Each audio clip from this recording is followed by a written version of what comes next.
시청자 여러분 안녕하십니까? 화요일 뉴스온 시작합니다. 이재명 대통령은 오늘부터 2주차 일정에 들어간 생중계 업무 보고와 관련해 정책 과정이 투명하게 검증돼야 정책 신뢰도가 커진다고 강조했습니다. 공직자들의 특별한 헌신과 성과는 파격적으로 포상하겠다는 뜻도 내비쳤는데 최근 업무 보고가 공직자 망신 주기 등으로 이어질 수 있다는 일각의 지적을 의식한 것으로 보입니다. 취재기자 연결해서 자세한 내용 알아보겠습니다. 강진원 기자, 이 대통령이 생중계 업무 보고의 취지를 직접 설명했다고요?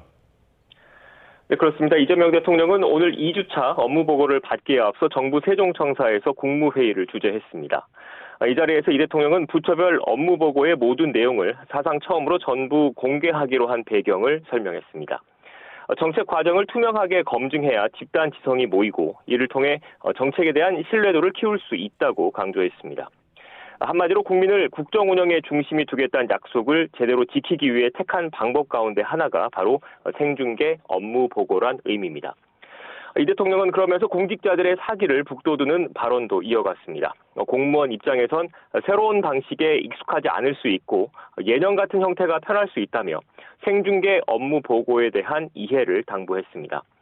현장에서 성실하고 충직하게 제 역할을 다하는 공직자들 덕분에 대한민국이 오늘처럼 발전할 수 있었다고도 격려했습니다. 공직자들의 특별한 헌신과 성과에는 특별한 보상을 하겠다며 공직자 처우 개선 방안 마련 또한 주문했습니다. 이 대통령의 오늘 언급은 최근 업무 보고가 지나친 망신 주기와 기강 잡기로 이어져 공직자들의 사기를 떨어뜨릴 수 있다는 일각의 지적을 의식한 것으로 풀이됩니다. 네, 정부 정책과 관련한 이재명 대통령의 주요 발언도 정리해 주시죠. 네, 이 대통령은 오늘 국무회의에서 우리 사회가 직면한 가장 큰 문제로 양극화를 꼽았습니다. 정치와 사회, 경제 등 모든 영역의 양극화를 완화하려면 정책 패러다임을 과감히 전환해야 한다고 강조했습니다. 이 대통령은 이를 풀 해법으로 사회 구성원 간 연대와 협력을 촉진하는 경제 생태계 구축을 거론했습니다. 협동조합과 문화예술, 돌봄, 의료, 주거 등 다양한 분야에서 사회적 경제를 활성화할 수 있는 방안을 연구해달라고 주문했습니다.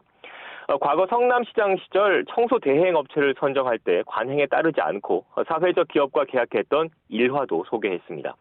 이른바 종북 빨갱이로 몰려서 검찰에 소환돼 조사까지 받았던 겁니다. 이 대통령은 박근혜 전 대통령은 사회적 기업을 지정해 현금 지원을 한 적도 있어서 당시 이재명이 종북이면 박근혜는 고첩, 즉 고정 간첩이라고 말해서 전국적으로 유명해졌다고 회상하기도 했습니다. 이 대통령은 국무회의에 이어 진행된 보건복지부 업무 보고에선 탈모 치료약의 건강보험 적용 확대를 검토하라고 지시했습니다.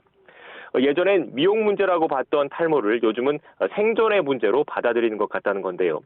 보건복지부와 질병관리청, 식품의약품안전처 보고가 끝나면 문화체육관광부와 국가유산청, 국민권익위원회 업무 현황에 대한 이 대통령의 점검이 진행됩니다. 지금까지 용산 대통령실에서 YTN 강진원입니다. 이학재 인천국제공항공사 사장이 이재명 대통령이 지시한 책갈피 달러 전수조사가 현실적으로 가능하지 않다고 밝혔습니다. 이 사장은 오늘 책갈피 속에 100달러짜리를 끼워 넣었을 때 검색이 되지 않는 부분을 전수조사할 수 있느냐는 말씀이 실질적으로 가능하지 않다고 말했습니다. 이 사장은 전수조사가 어렵다면 어떤 방안을 검토하는지 묻는 말에는 대통령께서도 관심이 많으시고 전 국민적 관심이 높아져 지금 하는 보안 검색을 더 강화할 거라고 답변했습니다. 정치권에서는 여야가 내란 단죄와 통일교 의혹을 각각 겨누면서 공방을 이어가고 있습니다. 네, 더불어민주당은 공론화를 거친 내란 전담 재판부 설치법과 관련해 이른바 위헌성을 제고한 수정안을 내놨고 국민의힘은 거듭 통일교 게이트와 민중기 특검에 대한 쌍특검을 수용하라고 촉구했습니다. 취재기자 연결합니다. 임성재 기자. 네, 국회입니다. 네, 먼저 민주당 움직임부터 전해주시죠. 민주당은 내란 특검 수사는 어제부로 마무리됐지만 아직 밝혀지지 않은 핵심 쟁점과 남은 과제는 여전하다는 데 초점을 두고 있죠. 연장선상에서 조금 전 의원총회에선 그동안 당 안팎에서 위헌성 논란을 잠재우기 위해 공론화 과정을 거친 내란 전담 재판부 설치법의 윤곽을 공개했습니다. 먼저 12.3 비상계엄과 윤석열 전 대통령 등 특정 사건이 아닌 내란과 외환에 관한 일반화된 특별전담 재판에 관한 법으로 이 법안을 발의하기로 하고 추천위 구성도 법무부 장관 등 외부 인사에게 추천권을 주는 대신 법원 내부에서 결정하도록 했습니다. 또 일단 진행 중인 내란 재판을 고려해 전담 재판부는 2심부터 적용하기로 했습니다. 이와 관련해 박수현 수석 대변인은 위헌 소지를 없앴다고 설명했는데요. 들어보겠습니다. 뭐 한간에 최소화한다고 그러니까 그게 말이 되냐 이런 비판도 많이 있었는데요. 위헌 소지를 없앴다 이렇게 정리를 하겠습니다. 의원총회에서 수정법안에 대한 별다른 의견은 없었다는 설명인데 다음 주가 될 거로 보이는 2차 필리버스터 기간 해당 법을 처리하겠다는 점도 못 박았습니다.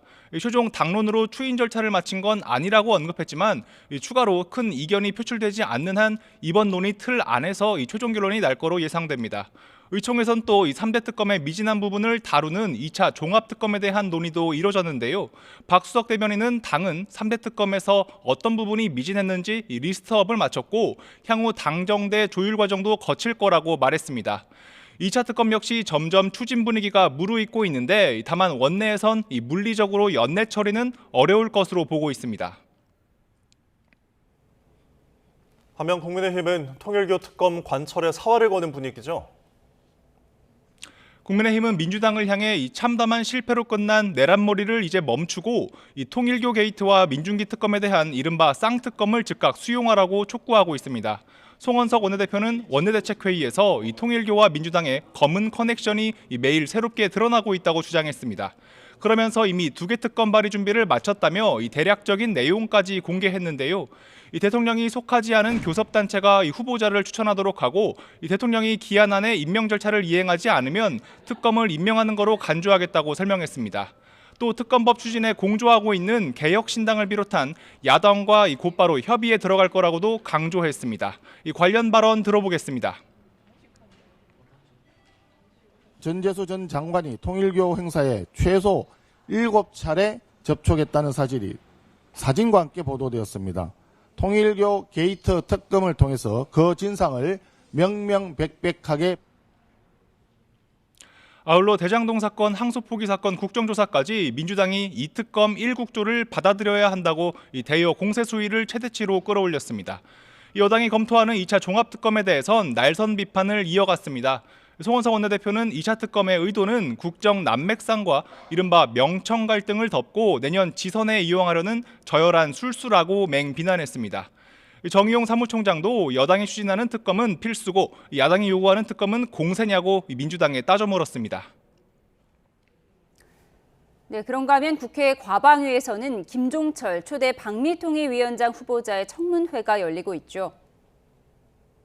네, 오전부터 진행 중인 김종철 후보자에 대한 인사청문회에서 여야는 김 후보자의 전문성과 이념 성향 등을 두고 공방을 벌이고 있습니다. 민주당 의원들은 헌법학자이자 언론법 전문가인 김 후보자가 전문성을 갖춘 적임자라고 힘을 실었습니다. 특히 전 정권에서 망친 방송 미디어의 공공성 회복에 힘써달라고 당부했습니다. 들어보겠습니다.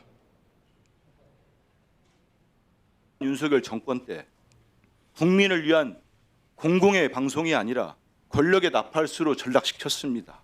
방송의 독립성, 자율성 노골적으로 침해했습니다. 반면 국민의힘 의원들은 김현지 제1부속실장 혹은 강훈식 비서실장에게 이 컨펌을 받은 거냐며 대통령실까지 겨냥했습니다. 또 폴리패서인 김 후보자는 방송미디어 실무 활동이 전혀 없는 이 코드 인사일 뿐이라고 비판했습니다. 들어보겠습니다.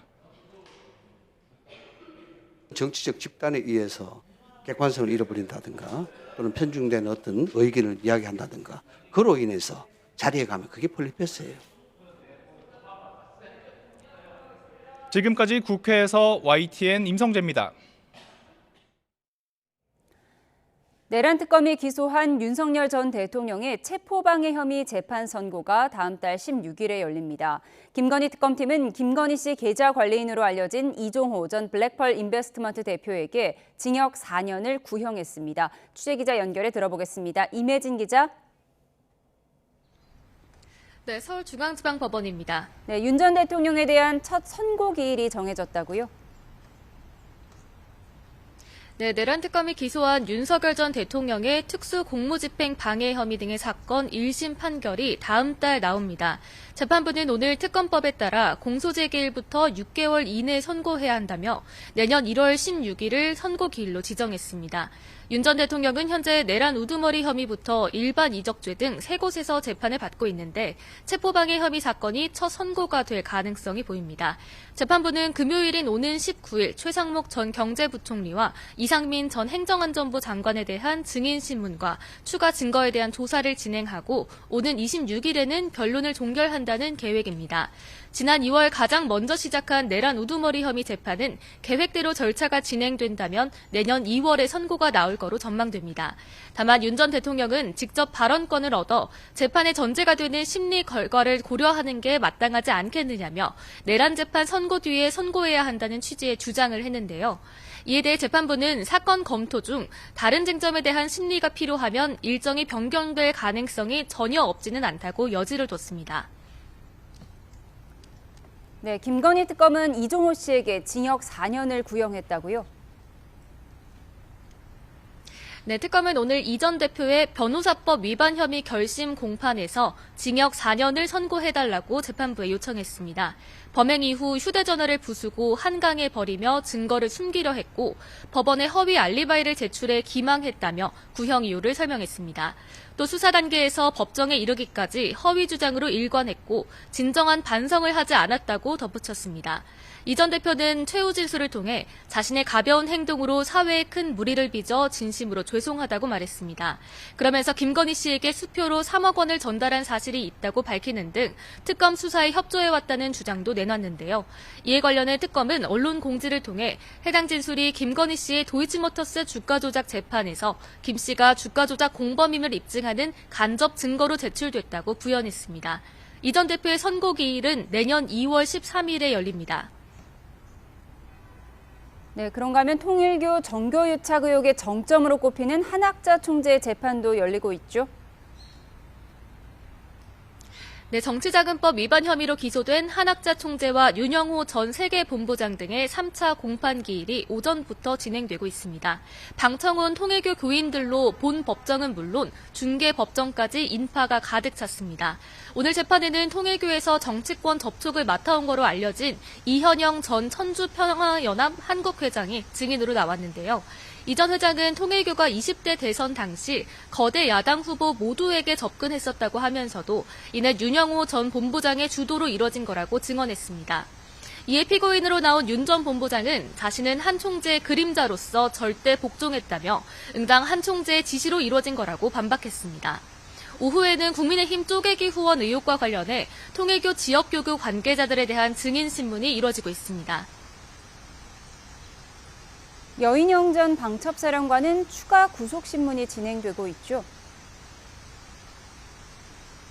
네, 일반이적과 직권남용 혐의 등으로 재판 중인 여인형 전 사령관은 비공개로 구속신문을 받고 있습니다. 여 전 사령관의 구속기간은 다음 달 2일 종료될 예정인데요. 추가 구속영장이 발부된다면 구속기간은 최장 6개월까지 연장될 수 있습니다. 오는 23일에는 일반이적 혐의 등으로 함께 기소된 윤 전 대통령에 대한 구속신문도 예정돼 있습니다.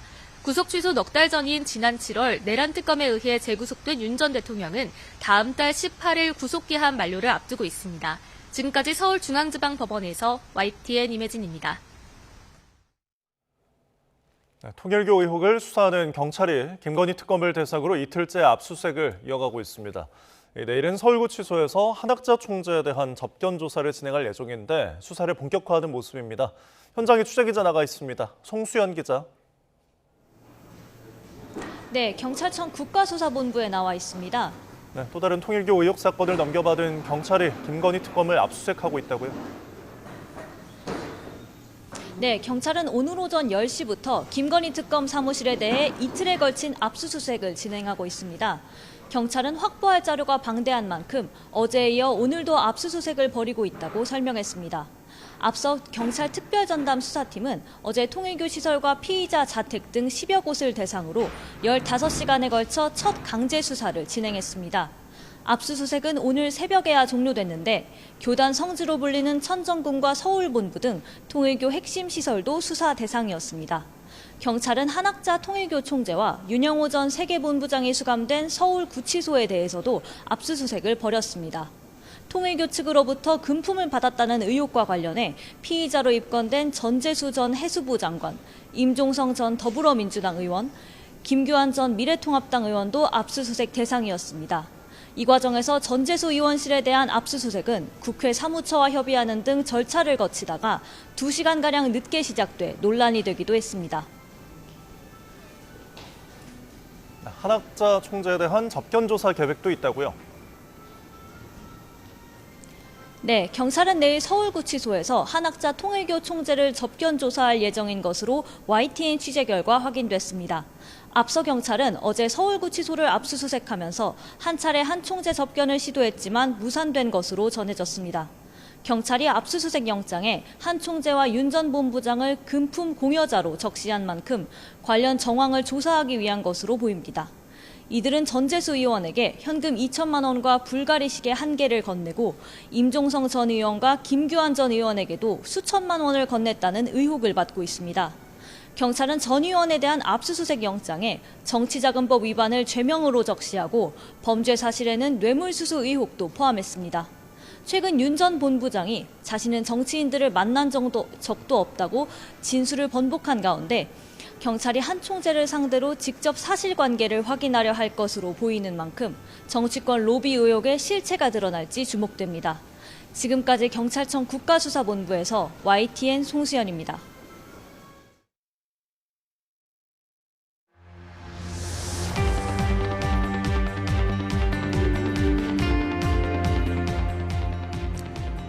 너 때문에 다 망쳤다. 비상계엄 후 김건희 씨가 윤석열 전 대통령에 했다는 이 말.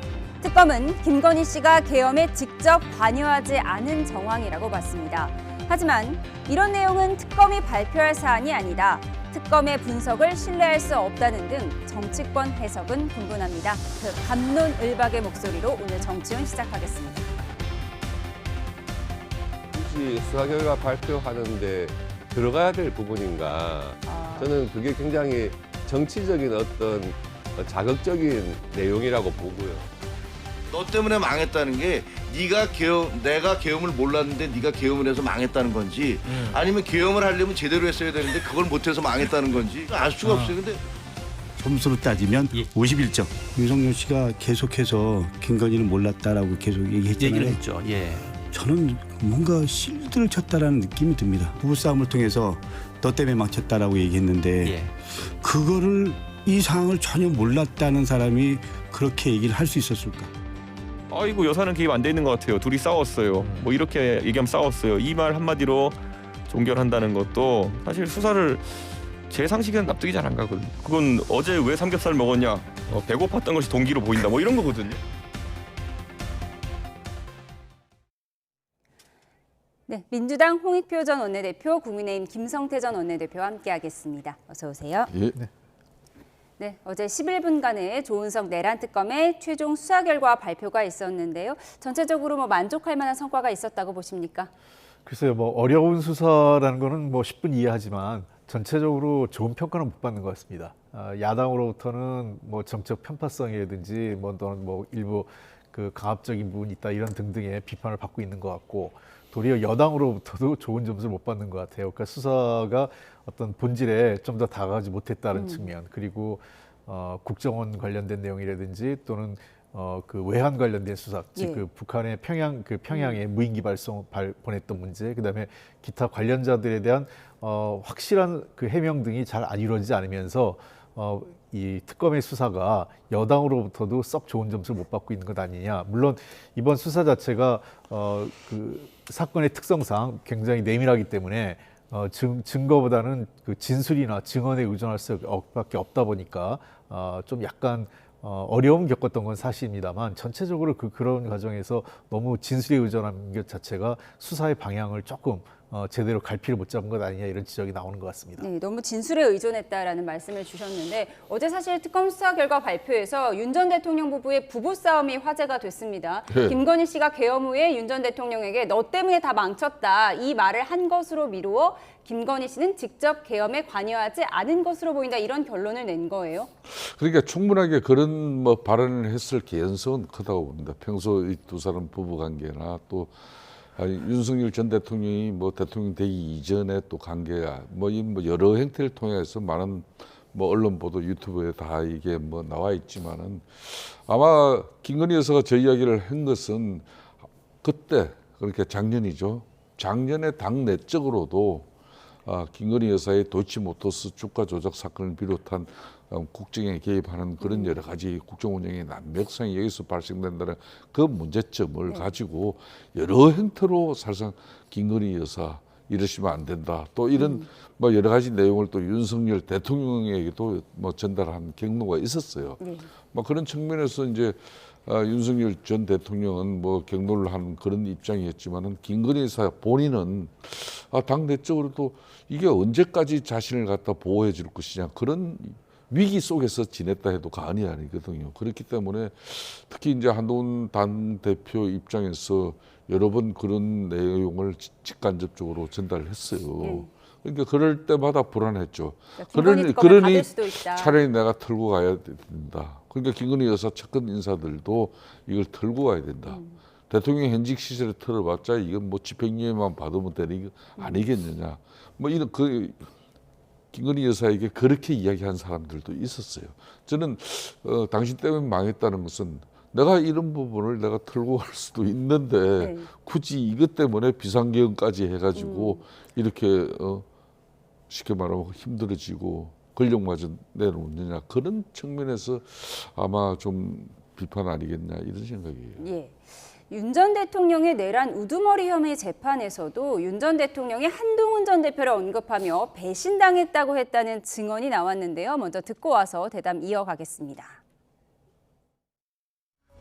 대통령께서 많이 11월 때는 더 술을 많이 드셔서 그러니까 거의 몸을 못 가는다는 생각을 제가 들 정도로 많이 드셨는데 나는 사람들한테 많이 배신당한다. 내가 살다 보면 나는 꼭 배신당한다. 그때 저 분의 이름을 호명을 하셨어요. 그러니까 제가 스마트폰에 그 날짜에다가 구중궁궐이라고 단어를 썼어요.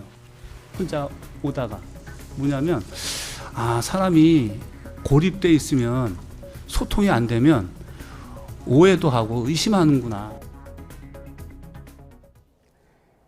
네, 어제 이진우 전 사령관이 증인으로 출석해서 윤 전 대통령이 한동훈 전 대표를 향해서 배신당했다 이런 표현을 자주 썼다는 겁니다. 특히 술을 마시고 그랬다는 건데 어제 내란 특검의 수사 결과 브리핑에서도 한동훈 전 대표를 윤 전 대통령의 빨갱이라고 부르면서 빨리 잡아오라고 했다는 증언이 있었거든요. 예, 그래서 뭐 그 12월 3일 내란 직후부터 한동훈 전 대표에 대한 체포 야당 인사들과 같이 체포하라는 얘기는 뭐 처음부터 진술이 일관되기 때문에 저는 사실인 것 같습니다.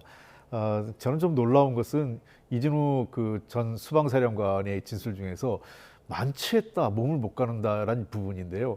사실 이게 이 부분만 나온 게 아니라 전에 곽종건 전 특전사령관하고도 이 비슷한 상황이 나왔고 그때 술을 우리 뭐 폭탄주로 많이 마시지 않았느냐, 만취했지 않았느냐 이런 얘기들이 나왔거든요. 그러니까 곳곳에서 지금 대통령이 군 관계자들하고 술을 만취의 상태까지 마시는 상황 이런 것들이 굉장히 자주 있었다라는 것 자체는 제가 보기에 이것이 굉장히 국정 운영에 위험한 상황을 저 스스로 초래한 것 아니냐 이런 생각이 들고요. 그때 본인이 자기 감정을 주체를 못하는 거죠.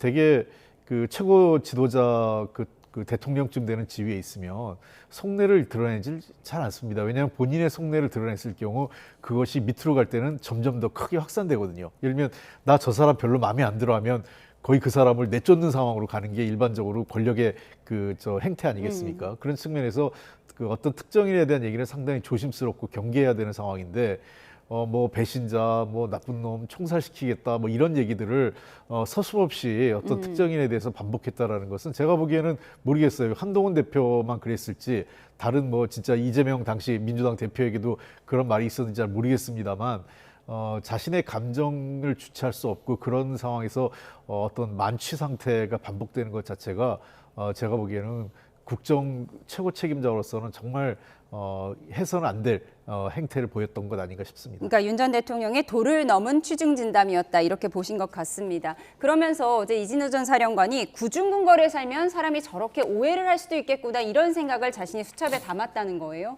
그러니까 이제 대통령으로서 그 중압감이라든지 또 대통령으로서 항상 이렇게 국정 운영 전반에 대해서 판단을 하는 그런 측면에서 이제 대통령 참모들을 널리 이제 이렇게 소통을 해가지고 대통령이 의사결정을 하는 그런 구조, 그런 이제 대통령실 틀림없는 건데 다만 특정 그러니까 자신이 좋아하는 사람들과 유독 많은 시간을 보내다 보니까 나머지 부분은 그렇지 않은 구중궁궐에 갇힌 사람으로서의 좀 독단적인 판단이나 또 잘못된 어떤 견해 그런 인식을 가지고 있으면은 이게 여러 가지 위험한 상황이 생길 수도 있겠구나 그런 이야기를 구중궁궐이라는 저런 표현을 한 거예요. 근데 그런 얘기를 하면서도 윤석열 전 대통령이 의원들을 끌어내라는 지시를 하지 않았다 이렇게 또 말을 번복했더라고요. 글쎄요, 번복한 것 같아요. 그래서 이제 저 부분은 자신이 이제 그동안 뭐 특히 이제 뭐 13 비상계엄 당시 이후에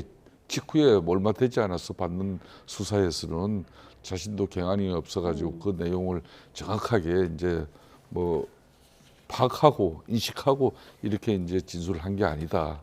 그 뒤에 이제 구치소에 수감돼 있고 또 감방 생활을 하면서 정확하게 하나하나 그때 당시 윤석열 대통령과 주고받은 그 통화 내용 이게 이제 기억이 났다.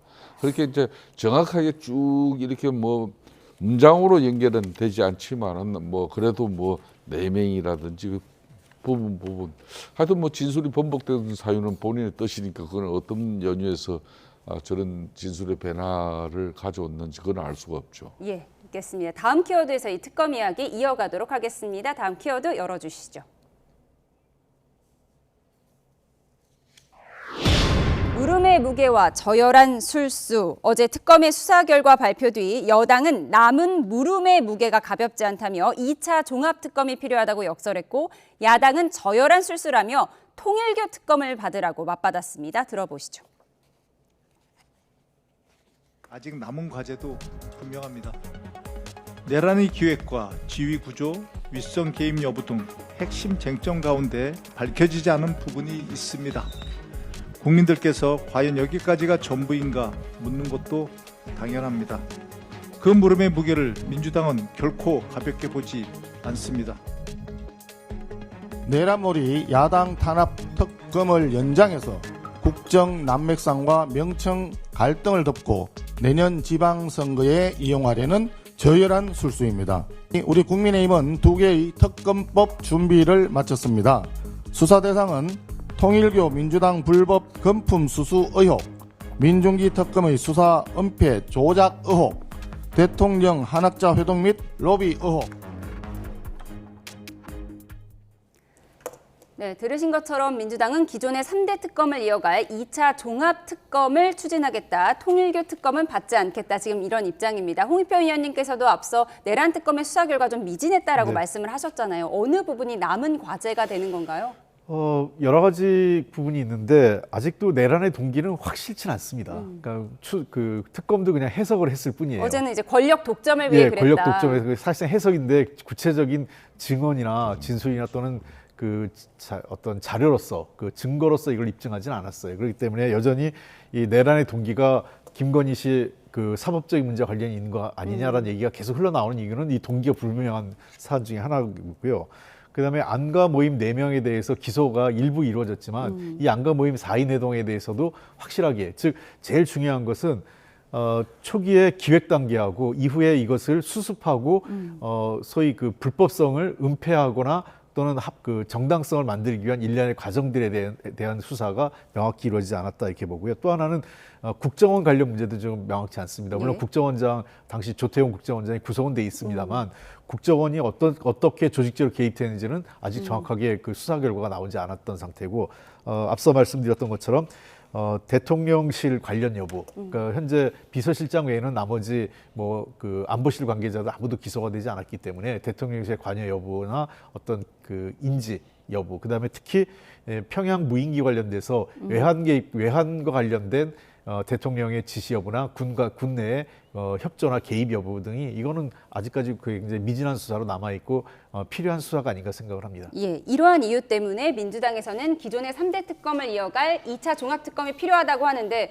국민의힘에서는 이거 지방선거까지 내란 프레임 끌고 가려는 저열한 술수다 이렇게 맞받고 있는 거잖아요. 그러니까 문재인 정권 시절에는 적폐 청산이라는 미명하에 끊임없이 인적 청산을 해 들어가면서, 그러니까 이제 사실상 이제 야권 세력의 어떤 정치적 입지를 갖다 그걸 거의 뭐 무력화시켰어요. 그런데 이제 이재명 정부 입장에서는 지금 현재 특검 정국을 통해 가지고 끊임없이 보수 우파 진영, 그러니까 제1야당인 국민의힘이 제대로 된 이재명 정부의 국정 운영을 견제하지 못하게 하는 것이고, 또 절대 입법 권력인 민주당이 입법 폭주 내지는 또 뭐 그런 입법 권력 남용 이런 걸 갖다 제대로 대응하지 못하게끔 제1야당을 무력화시키려고 하는 그런 의도. 더 나아가서는 이제 6.3 지방선거가, 내년 6.3 지방선거가 불과 6개월도 채 남지 않았어요. 끊임없이 이 내란 뭐 척결 세력들, 내란몰이 이런 걸 통해 가지고 내란 프레임을 가둬둬야만이 또 그동 이런 걸 갖다가 또 구체화시키려면 특검이 뭐 김건희 여사가 너 때문에 망했다 이런 것도 상당히 뭐 상식적으로는 저런 이야기를 어떻게 했다고 특검한테 누가 진술했는지 모르지만은 이런 건 상당히 국민 정서나 감정상 이렇게 대단히 안 좋은 내용이 될 수밖에 없거든요. 그런 식으로 실체적 어떤 진실된 내용을 이렇게 뭐 더 수사를 통해서 밝혀내기보다는 자꾸 이제 특히 김건희 여사라는 이 고리가 있기 때문에 이런 사람들이 국정 전면에 개입하고 또 윤석열 전 대통령이 김건희 여사를 지켜내기 위해서 비상계엄이라는 그런 마지막 수단을 동원해서 썼다. 그렇기 때문에 대단히 나쁜 짓을 했다. 이렇게 끊임없이 가자는 건데 특검이 이렇게 그동안 수사를 통해서 공소 제기가 이루어져서 기소가 됐고, 그래서 재판부가 지금 현재 재판을 진행하고 있고, 이건 대한민국이 헌법과 법률에 따라서 정확하게 지금 작동되고 있는데 거기에 끊임없이 이 특검이라는 제도를 통해 가지고 정치적 목적을 달성하고자 하는 것은, 이 특검이라는 게 정치적 중립성이라든지 또 편파성, 강압성 이게 없이 누가 조은석 지금 내란 특검이 제대로 이렇게 잘했다 이런 평가를 할 수 있습니까? 못하잖아요. 그런 측면에서 저는 민주당에서 또 이걸 종합특검을 이렇게 이야기하는 것은 이거는 국민들 뜻에 너무나 크게 반하는 뭐 그런 정치적 목적이라고 보고 있습니다. 예, 두 분 말씀하신 것처럼 민주당에서는 기존의 3대 특검을 이어갈 2차 종합특검을 하자, 국민의힘에서는 통일교 관련 특검을 따로 해야 한다라는 주장을 펼치고 있습니다. 지금 현재 통일교의 정치권 로비 의혹은 경찰이 수사를 하고 있고요. 첫 강제 수사에도 착수를 했죠. 압수수색 대상이 된 전현직 의원들은 통일교로부터 어떤 금품도 받은 적이 없다고 입장을 거듭 밝히고 있습니다. 직접 들어보시죠. 보통 왜 정치인들이 그러지 않습니까? 나는 절대 받은 적 없다. 보통들 그렇게 이제 말씀들 하시는데, 그러나 저는 다릅니다. 다시 한번 말씀드리지만 통일교로부터 그 어떠한 금품 수수 절대 없었다라는 말씀을 다시 한번 분명히 드리도록 하겠습니다. 하늘이 두 쪽 나도 아닌 건 아닌 겁니다. 저는 그 사람한테 선물도 밥도 한 그릇, 음료수도 한 잔 먹은 적 없습니다. 죽고 싶을 만큼 억울한 게 뭔지를 이번에 저는 알았습니다. 가짜 뉴스에 대해서도 저는 철저히 법적인 책임을 물을 것입니다. 네, 전재수 의원과 김규현 전 의원 모두 혐의를 전면 부인하면서 죽고 싶을 만큼 억울하다고 했습니다. 전재수 전 장관도 돈 받은 정치인들 모두 나는 안 받았다라고 하지만 나는 다르다, 난 정말로 안 받았다 이렇게 강조하고 있는 거예요. 어떻게 보세요? 예, 그렇습니다. 지금 그 일반 국민들께서는 늘 뭐 정치들이 안 받았다, 그리고 또 검찰 들어갈 때는 사실이 아니다 그랬다가 이제 들어가고 나면 다 인정한 걸 반복적으로 많이 봤기 때문에 의뢰 정치인들이 그냥 형식적으로 부정하는 거 아니냐 이렇게 보고 있는 것 같습니다. 근데 어쨌든 지금 그 전재수 장관, 전 장관 같은 경우는 미국에서 도착 당일날 장관직을 내려놓을 때도 정부에 부담을 주지 않고 자기가 이제 일반인으로서 물론 뭐 국회의원 신분을 갖고 있었지만 일반인으로서 정부의 부담 없이 수사를 받고 결백을 입증하겠다고 했고 이번에도 동일한 얘기를 계속 반복적으로 하고 있습니다. 저는 어쨌든 지금 현재 입장에서는 몇 가지 진술이 통일교 쪽의 진술도 나오고 있고 또 이에 대한 반박을 그 전재수 전 장관 측에서 하면서 사실관계가 서로 엇갈리는 부분이 좀 있어요. 그런 측면에서 저는 빠른 시일 내에 국수본에서 이미 압수수색도 했기 때문에 관련 내용을 입증을 해서 사실관계를 좀 먼저 확인할 필요가 있다. 그래서 현재로서는 수사를 진행을 여부를 보고 판단할 문제가 아닐까 생각을 합니다. 저는 뭐 전재수 장관 입장에서도 자기의 이건 뭐 단순하게 뭐 내년 지방선거를 넘어서서 자기 정치적 그 명운이 걸린 일이기 때문에 뭐 이 부분에 대해서는 최대한 자기도 방어를 할 것으로 생각을 합니다. 예, 김성태 의원님 반박 잠시 후에 들어보기로 하고요. 지금 현재 이재명 대통령이 정부 생중계 업무 보고를 이어가고 있는데요. 문체부와 국민권익위원회 순서인데 한번 들어보시죠. 네, 이번 시간은 문화체육관광부, 국가유산청, 국민권익위원회 한 2시간 하게 될 텐데요. 다시 제가 한번 강조드리면 뭐 여기는 시험 보는 자리는 아니고 제가 업무 보고를 국민을 대신해서 받고 제 입장에서 또는 국민의 입장에서 그냥 궁금해할 만한 것들을 좀 물어보면 그냥 아는 대로 얘기하십시오. 그걸 다 못 외웠다고 누구도 질책하지 않습니다. 다만 변명할 필요도 없고 또 거짓말할 필요도 없고 그냥 편하게 말씀하세요. 제일 나쁜 거는 모르면서 아는 척하는 거죠. 기망하는 거잖아요. 의사결정에 오히려 방해를 하는 그건 나쁜 짓이죠. 그건. 모르는 거야 뭐 모를 수 있잖아요. 어떻게 다 알아요? 안 그렇습니까? 그래 문화체육관광부는 업무가 참 많죠. 안 그래도 문화체육 분야, 관광 분야, 정부 공보 분야까지 그리고 문화 분야는 또 예술 분야, 체육 뭐 하여튼 이 엄청나게 많아요. 특히 문화예술 분야는 또 쪼개면 또 끝이 없죠. 그래서 업무도 많고 힘들긴 할 겁니다.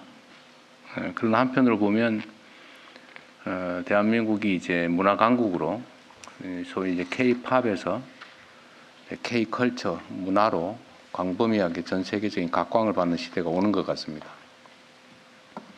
우리가 어떻게 대응하느냐에 따라서 국제적 위상은 점점 높아질 거고 또 문화적인 인식이 높아지는 것이 저는 이제 상품 서비스 수출이나 성장에도 크게 도움이 되는 것 같아요.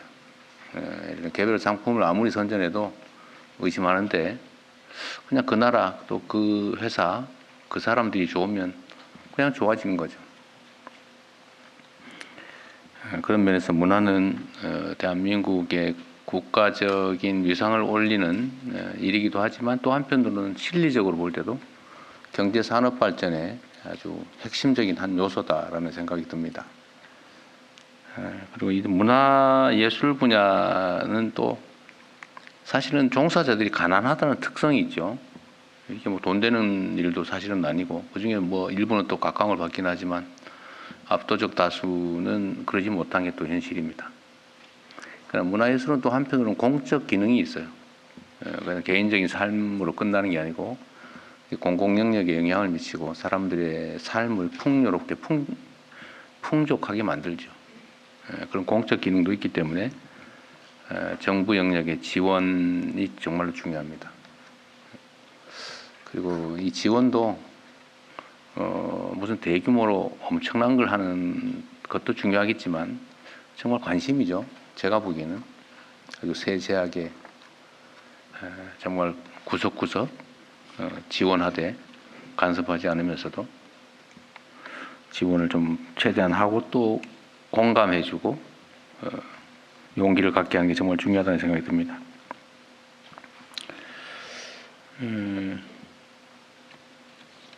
국가유산청은 이제 문화체육관광부의 업무 중에서 국가유산관리 업무를 맡고 있는 것이고, 국민권익위원회는 어쨌든 국민들의 민원이나 소청이나 국민들의 권익을 증진시키기 위해서 활동하시는 데인데 그 역할 역시도 매우 중요하다고 생각됩니다.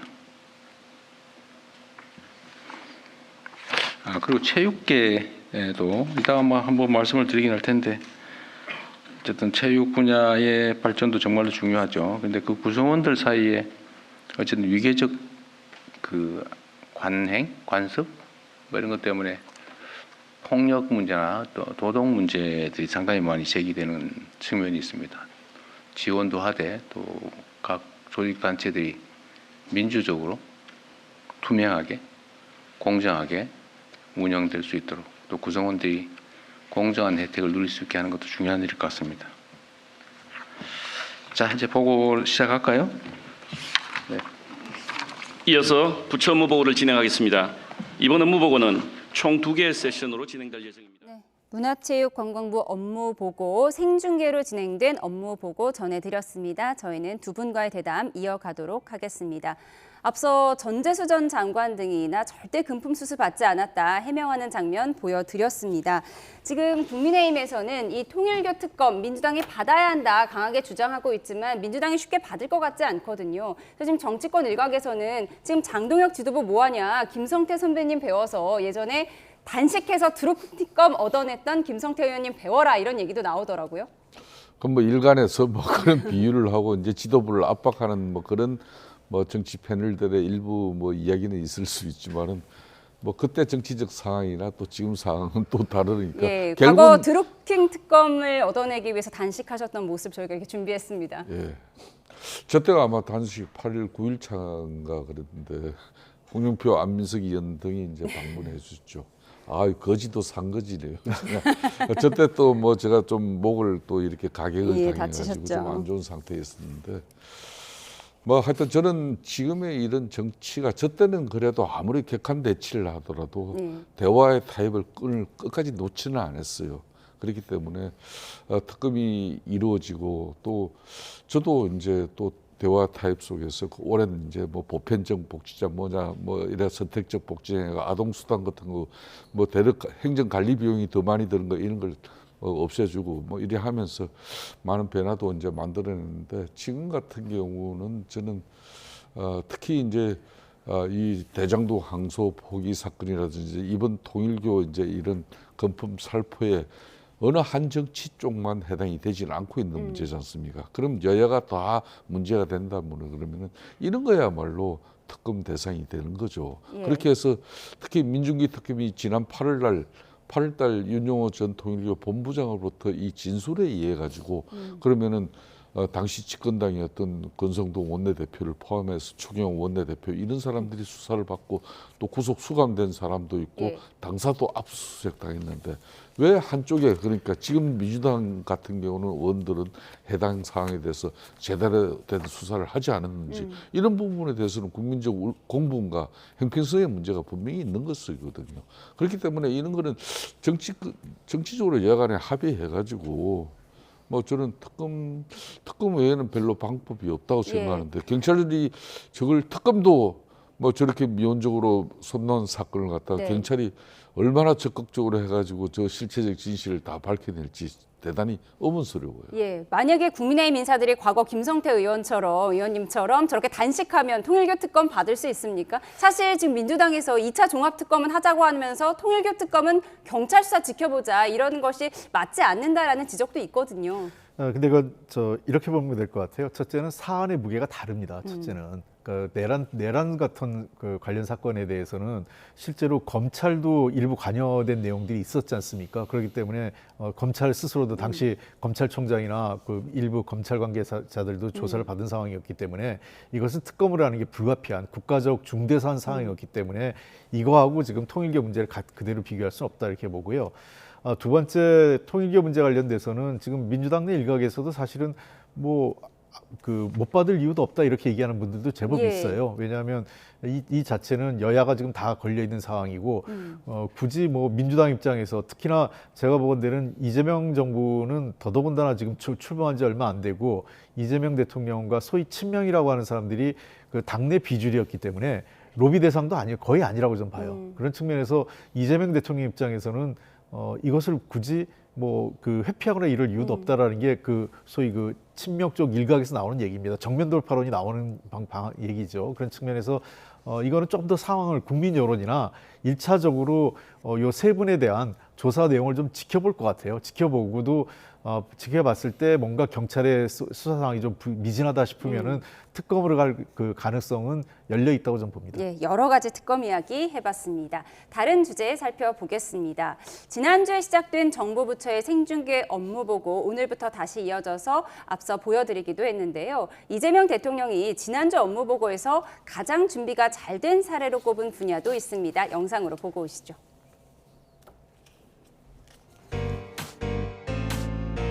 넷플릭스보다 더 재밌다는 소리 있던데 긴장되죠. 또 무슨 폭탄이 떨어질까. 이게 아주 모범적인 형태라고. 신안군이 인구가 계속 늘어나고 있다는 거 아니에요. 연금 때문에 이거 담당 국장이 엄청 똑똑한 거 데려다가 한번 쓰든지. 콩을 수입을 하는데 수입된 게 대체적으로 얼마고 그 중에서 유전자 조작된 건 얼마, 안 된 건 얼마 이거 좀 알고 싶었어요. 아 예. 모르시면 나중에. 식량국장 답변드리겠습니다. 네. 콩은 그 체유용으로 100만 톤 수입되고요. 전국 GMO라고 보시면 체유용 그러니까 콩기름자는 겁니다. 그 외에 뭐 예를 들면 두부를 만들고 하는데 식용은 난GMO입니다. 아 그래요? 예. 그거 어떻게 증명하죠? 그 기본적으로 난GMO 입증된 업체로부터 수입을 하고 콩 GPT라고. 예. 그만큼 저 스타도 만들어줬어요. 그러니까 꼭 그렇게 막 질책의 프레임으로 지금 보는 거는 언론이 좀 과도한 거 아닌가라는 생각을. 네, 이재명 대통령이 지난주 생중계 업무 보고에서 인천국제공항 이학재 사장을 공개 질타하면서 전 정부 인사들만 이렇게 질타하는 것 아니냐 이런 비판도 있었는데 오늘은 모범 사례, 모범 공무원을 픽했어요. 예, 그렇습니다. 지금 그 농림부 식품 관련된 그 식량국장의 답변이었는데요. 대통령에 관련된 콩과 관련된 질문에 대해서 매우 구체적으로 수치까지 또 막힘없이 질문하면서 모범 사례로 좀 지적이 됐던 것 같습니다. 저는 이렇게 봅니다. 이게 대통령께서 이게 처음 한 것도 아니고요. 과거 성남시장과 경기도지사 때도 이런 방식으로 공개 방식을 했었습니다. 업무 보고를요. 그러니까 일종의 제가 보건데 오늘 또 그 대통령실에서 입장이 나왔고 또 대통령께서도 아까 모두의 방송에서 그 봤던 것처럼 이 내용은 대통령에 대한 업무 보고도 있지만 국민에 대한 업무 보고라고 생각을 합니다. 그 대통령은 국민을 대신해서 그 공무원들의 관료사회 업무 보고를 대신해서 듣고 있는 거고 행정 절차나 정책 결정 과정이 얼마나 투명하고 객관적으로 이루어지느냐 그리고 자료에 기반해서 전문성을 갖고 하고 있느냐에 대해서 국민들이 한번 지켜본다면 때로는 이 부처의 정책 결정은 좀 안심할 수 있겠구나. 또 어떤 부처에 대해서는 이거 좀 불안하다 이런 판단을 하실 것 같아요. 그런 측면에서 잘한 부처는 잘한 부처대로 노력을 하고 못한 부처는 보완해서 국민들에게 안심시킬 수 있도록 노력하는 그런 일종의 공직사회의 어떤 충격 그러니까 약간의 뭐랄까 이 노력할 수 있는 그런 충격을 준다는 측면에서 나쁘지 않다 이렇게 봅니다. 다만 일부 과거 이 여당 측 지금 이제 야당이죠. 야당 측 인사들에 대해서 약간의 공격적 질문에 대한 이제 불편함이 있었던 것 같은데요. 저는 오늘 대통령께서 그런 부분에 대해서 그냥 모르면 모른다고 답변해라. 누굴 야단치려고 하는 것 아니다. 네. 다만 답변을 회피하려고 하거나 의도적으로 속이려고 하는 것에 대해서 내가 좀 그걸 질책하는 거다 이런 얘기를 했기 때문에 이후에 아마 공무원들의 답변 태도는 좀 바뀌지 않을까 생각합니다. 예. 근데 공무원들이 모르면 모른다고 대답하기 좀 어려운 상황인 것 같긴 한데요. 모범 공무원을 칭찬하는 사례는 참 보기 좋은 것 같긴 합니다. 그런데 환단고기 논란도 있었고요. 이렇게 설화 리스크 아니냐 야당에서는 이런 비판을 내놓고 있는데 오늘 이재명 대통령은 보면 지금 업무 보고가 넷플릭스보다 더 재밌다는 설이 있다라면서 좀 만족감을 드러내는 것 같아요. 그러니까 이제 뭐 넷플릭스 많은 영화 중에 이런 거 있잖아요. 이 고관 대작 관리들을 갖다 혼내주는 그런 영상들 보면은 대리만족하고 좋아하잖아요. 그런 측면에서 이재명 대통령은 이게 뭐 좀 전에 홍익표 대표님 말씀처럼 성남시장이나 경기지사 시절 쭉 이어져 왔던 자기는 이걸 대단히 잘하는 사람이에요. 그러니까 이 관료 공직자들 특히 뭐 단체장이라든지 기관장들을 갖다 어떻게 다스리는지 이거 업무 보고 하나만 가지고도 지금 현재 그걸 하고 있는 거거든요. 그런 측면에서 모르면 모르는 대로 이렇게 이야기하라고 해놓고 모르면 모른다고 인천공항공사 사장 같은 경우는 뭐 했냐, 어디 가 있었냐, 당신 그리고 사장 된지 몇 년 된다, 임기가 언제까지냐 그렇게 했잖아요. 그러니까 조금 이재명 대통령이 좀 말씀은 좀 앞뒤가 좀 다른 부분은 있습니다만은 아무래도 공직자들은 이재명 대통령의 저런 부처별 업무 보고 방식, 라이브 또 형식으로 진행되는 이 방식에서 이제 이 공직자들이나 또 뭐 기관장들 제대로 공부하고 뭐 제대로 된 어떤 뭐 인식 없이 뭐 기관 운영하기 어렵다 이런 걸 보이는 거고, 한편으로는 야권 인사들에게 대해서 좀 그만둘 사람은 좀 그만두는 것도 괜찮다. 그리고 이제 한당곡이라든지 그리고 제2 건국전쟁 뭐 이런 이야기라든지 이런 거는 또 대통령이 개인적으로 또 정치적 또 편협성을 일정 부분 가진 부분을 뭐 저는 뭐 가감없이 뭐 이렇게 표현한 거라고 봐요. 그런 부분에 대해서 이제 그 기관들이 대통령의 인식이 저렇게 가지고 있다면은 우리들의 동북아 재단 뭐 이사장 같은 경우 그 연구들 생각도 달라져야 되는 건지 그런 의문을 남기는 거죠. 예. 대통령이 넷플릭스보다 재밌다고 표현한 생중계 업무 보고 내용 살펴봤습니다. 이어서 국민의힘 이야기해 보겠습니다. 똘똘 뭉쳐 싸워도 모자랄 판에 국민의힘 지도부에서 파열음이 나오고 있는데요. 대통령 직속 국민통합위원회 이석연 위원장이 장동혁 대표를 만나서 조언을 했습니다. 어제 최고의 장면부터 확인해 보시죠. 국민의힘 지지율은 평균 21%였습니다. 민주당은 평균 41.6%로 우리가 약 2배 낮습니다. 지도부가 출범한 8월과 큰 차이가 없다는 점에서 더 뼈아픕니다. 민주당 통일교 문제, 대장동, 항소 포기, 양평 공무원 자살 사건, 관세, 부동산 환율, 김현직, 캄보디아, 무비자 입국까지 너무나 많은 문제가 있는데 면접자 설문 방식을 들고 우리 손으로 뽑은 당대표를 흔들려고 합니까? 그러니까 지지율이 낮은 이유를 조사 방식 때문이라고 한 건데, 장동혁 대표는 김민수 최고위원을 국민소통위원장에, 장해찬 전 최고위원을 여의도연구원 부원장에 앉혔습니다. 장 부원장은 한동훈 전 대표를 당내의 고름이라고 표현하는 등 두 사람 모두 친한동훈계에 대한 공세를 이어가는 강경파로 불리는데요. 당 안팎의 목소리 들어보시죠. 어떤 사람 여론조사가 그거 지금 현실을 잘 반영한 거 아닌 거야, 이런 한심한 얘기를 하고 출범한 지 얼마 되지 않지만 또한 선거를 앞둔 것도 얼마 되지 않잖아요. 예. 그러면은 모든 것은 선거 아닙니까, 그죠? 이게 필패가 명백한데. 토끼가 달아날까 걱정하십니까? 그런 걱정 전혀 안 하셔도 됩니다. 다수 국민의 뜻을 쫓아 정도를 가주십시오. 네, 이석연 위원장 얼마 전에 정청래 대표 면전에서도 쓴소리를 하긴 했는데 오늘 또 장동혁 대표에게도 집토끼 도망갈까 봐 걱정하지 말아라. 국민 전체를 보는 정도를 가야 한다 이렇게 강조를 했네요. 예, 지금 우리 당도 제가 전에 한번 그 여론과 관련된 보고를 했을 때 선거에 질 때 공통적인 것은 여론조사를 믿지 않는다는 거예요.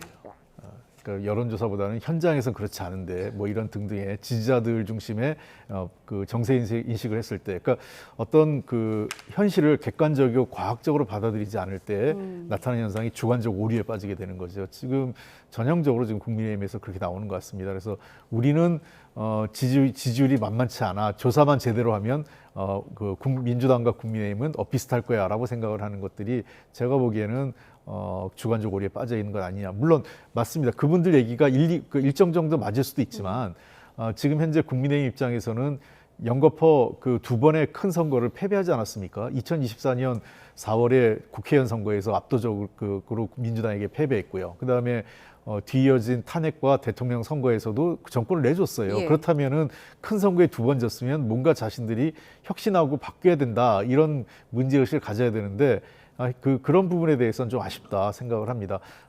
그 이석연 국민통합위원장께서 지적한 부분은 조금 더 지금은 지지층 정치보다는 국민 그 어떤 그 중도 내지는 국민 다수의 뜻이 무엇인지를 보고 국민의힘이 좀 더 넓은 광장으로 나와서 국민 다수와 대중과 소통할 수 있는 그런 정당으로 변심했으면 좋겠다. 너무 극단적인 입장을 쫓아가는 것은 그 국민의힘의 미래에도 바람직하지 않고 대한민국 정치에도 좋지 않다. 이런 한때 저쪽 당에 포함되어 있었던 분 아니겠어요? 예. 그 보수층 인사고 그런 보수층 인사로서의 어떤 답답함을 토로한 것 아닌가 생각됩니다. 예, 장동혁 대표 하나로 뭉쳐야 된다고 말은 하는데 지금 당은 계속 우향우를 향해 가고 있는 것이 아니냐 이런 비판이 나옵니다.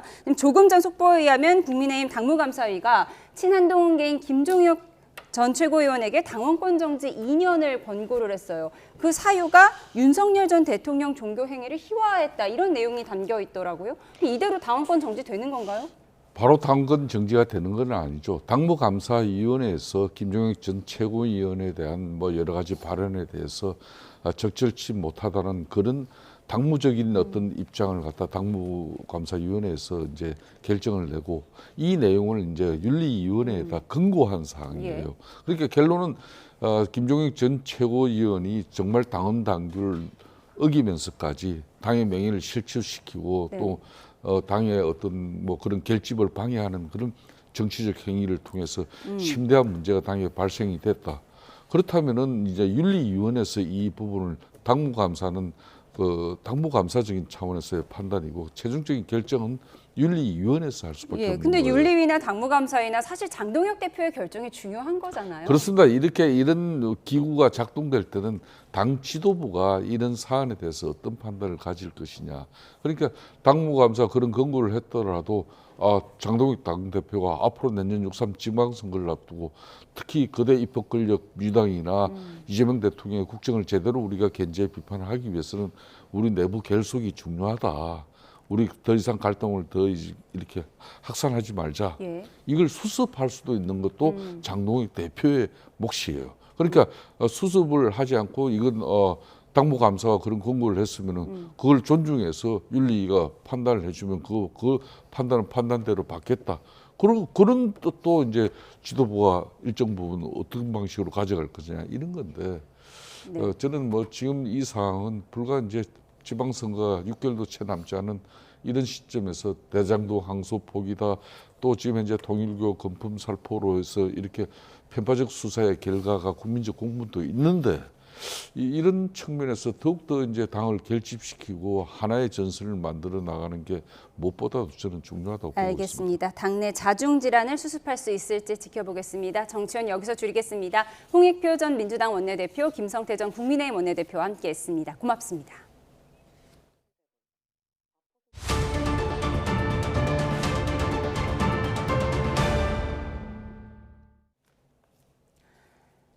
코스피가 외국인의 매도세에 내림폭이 커지며 4천선 아래로 떨어졌습니다. 인공지능 산업회의로 내 중국 경기 둔화 우려까지 여러 악재가 영향을 미쳤습니다. 취재기자 연결해 보겠습니다. 손효정 기자, 오늘 증시가 크게 흔들렸다고요? 네, 코스피는 오늘 하루 약세였지만 특히 장 막판 급락세를 보였습니다. 2% 넘게 떨어져 3,999.13으로 거래를 마쳤습니다. 코스피가 4천선 아래로 마감한 건 지난 2일 이후 10거래일 만입니다. 특히 외국인의 매도세가 지수를 끌어내렸습니다. 외국인은 1조 300억 원어치 주식을 팔아치웠고 기관도 2,200억 원 순매도로 가세했습니다. 개인이 1조 2천억 원 순매수에 나섰지만 지수 하락을 막긴 역부족이었습니다. 코스닥 지수도 어제보다 2.4% 빠진 916.11로 거래를 마쳤습니다. 인공지능 거품 우려가 잦아들지 않으며 미 증시가 약세로 마감한 데 이어 이번 주 미국 실물지표 발표를 앞두고 경계심이 커진 영향으로 풀이됩니다. 여기에 중국 실물 경제지표도 시장의 예상을 밑돌며 투자 심리를 위축시킨 것으로 보입니다. 반도체, 조선 등 주도 종목 대부분 약세였는데요. 삼성전자는 2% 가까이 떨어져 10만 2,800원, SK하이닉스는 4% 넘게 하락해 53만 원을 기록했습니다. 위험 회피 심리가 커지면서 원달러 환율도 다시 1,470원 후반대로 올라섰습니다. 어제보다 6원 오른 1,477원으로 주간 거래를 마쳤는데 지난달 24일 이후 가장 높은 수준입니다. 전날 외환당국과 국민연금이 연간 650억 달러 규모의 외환 스와프 계약을 1년 연장하기로 합의했지만 환율을 안정시키진 못했습니다. 지금까지 경제부에서 전해드렸습니다. 작업자 4명이 숨진 광주 도서관 붕괴 사고 현장에서 오늘 합동 감식이 진행되고 있습니다. 경찰은 이번 감식을 통해 부실 시공 여부 등 사고 원인을 규명할 방침인데요. 현장 연결합니다. 오선열 기자. 네, 광주 도서관 붕괴 사고 현장에 나와 있습니다. 네, 붕괴 원인에 대한 철저한 조사가 중요한데 지금 합동 감식이 진행되고 있죠? 네, 오후 2시 반부터 도서관 붕괴 사고에 대한 현장 감식이 진행되고 있습니다. 사고 현장에는 구조물이 무너지지 않도록 보강 작업을 마치고 안전이 확보된 상태인데요. 이번 감식에는 경찰과 국가수, 건축과 구조 전문가 등 30여 명이 참여합니다. 붕괴 원인을 과학적으로 규명하는 첫 단추인 셈인데요. 각 기관이 역할을 나눠 정밀 분석을 진행합니다. 광주경찰청은 붕괴 사고 수사팀을 62명으로 확대해 수사본부로 격상했는데요. 경찰은 건축 설계부터 계약, 사고 직전 시공까지 전반을 들여다보고 있습니다. 사고 이후 철골 구조물의 접합 결함과 콘크리트 반입 물량에 대한 지적이 제기된 만큼 객관적인 검증에 나설 계획입니다. 이와 함께 공사에 사용된 특허 기술이 시공에 적절했는지, 사전 위험을 충분히 평가하고 조치했는지 등도 들여다보고 있습니다. 현재까지 시공사 대표를 포함한 공사 관계자 10여 명을 불러 조사했는데요. 이 가운데 8명에 대해 출국 금지도 신청했습니다. 조사 진행 상황에 따라 출국 금지 대상 확대도 검토할 계획입니다.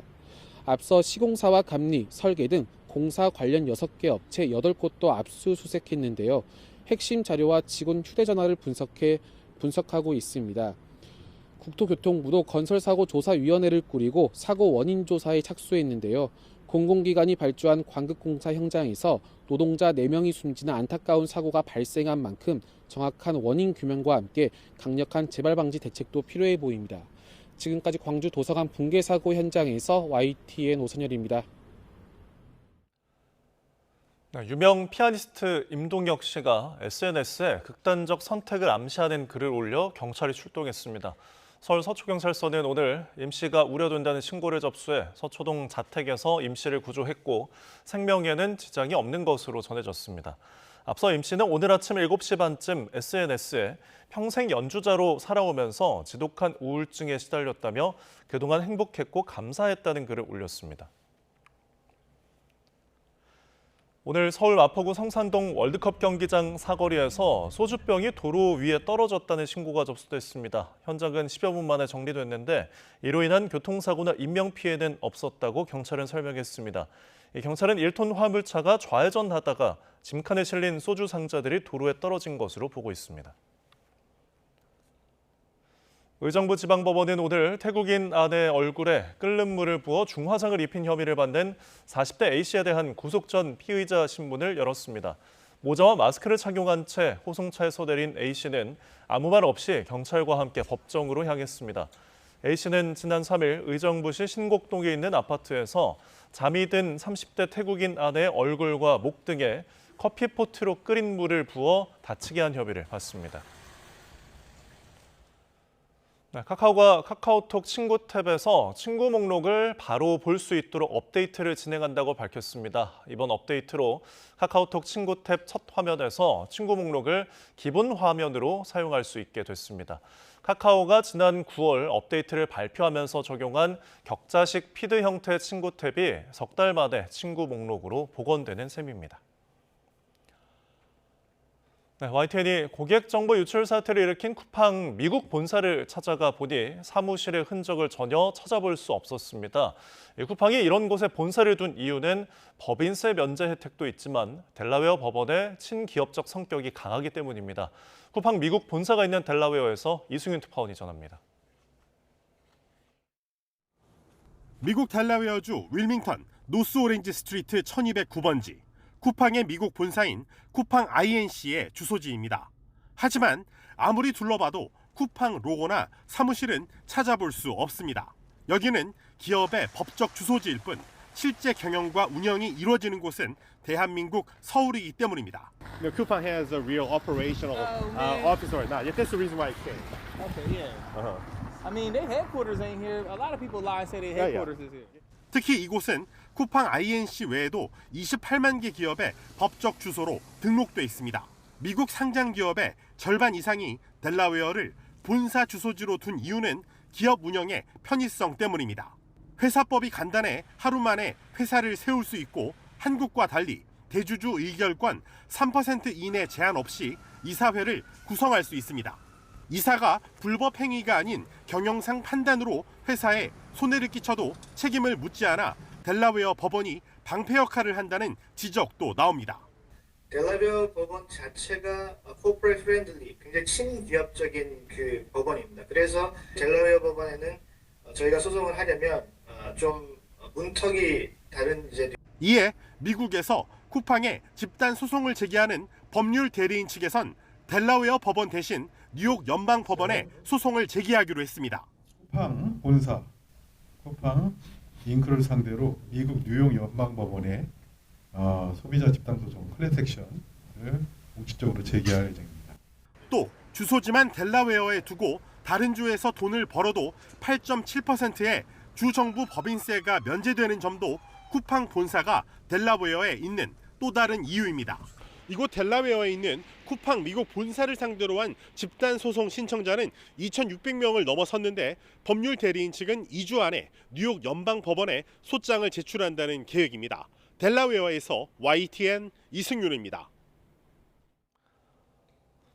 AI를 활용한 웹툰 하나 보시죠. 화면에 보이는 이 검은 양이 누구일까요? 바로 전두환 씨를 빗댄 캐릭터입니다. 그리고 이 AI 웹툰의 작가는 전 씨의 손자 전우원 씨인데요. 이 웹툰의 내용이 SNS에서 화제가 되고 있습니다. 내용 함께 보시죠. 주인공 몽글입니다. 전 씨 자신을 투영한 어린 양 캐릭터 몽글이의 출생부터 외롭고 고독했던 유년기, 할아버지 전두환 씨와 일화 등 충격적인 가족사가 귀여운 그림체와 대비됩니다. 특히 이렇게 몽글이가 할아버지 전두환 씨 집으로 보이는 거대한 성에서 반찬 투정을 했다가 화장실에 갇히는 모습, 휴게소에 쉬고 싶다고 말했다가 폭행을 당하는 장면 등이 그려져 있는데요. 이 웹툰 소식이 퍼지며 전 씨의 계정의 팔로워는 5만 명을 넘어섰습니다. 앞서 전우원 씨는 자신과 가족의 비리를 잇따라 폭로하며 언론의 큰 주목을 받았죠. 특히 마약 투약 혐의로 기소된 이후 불구속 수사 중 광주로 내려가 5.18 유가족을 직접 만나 사죄하는 등 전두환 일가와는 정반대 행보를 보여왔습니다.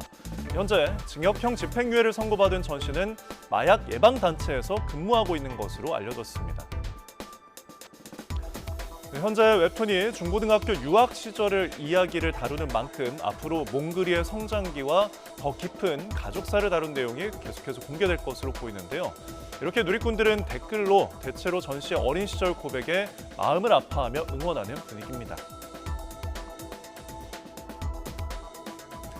자, 요즘 SNS를 하다 보면 이런 광고를 쉽게 접할 수가 있습니다.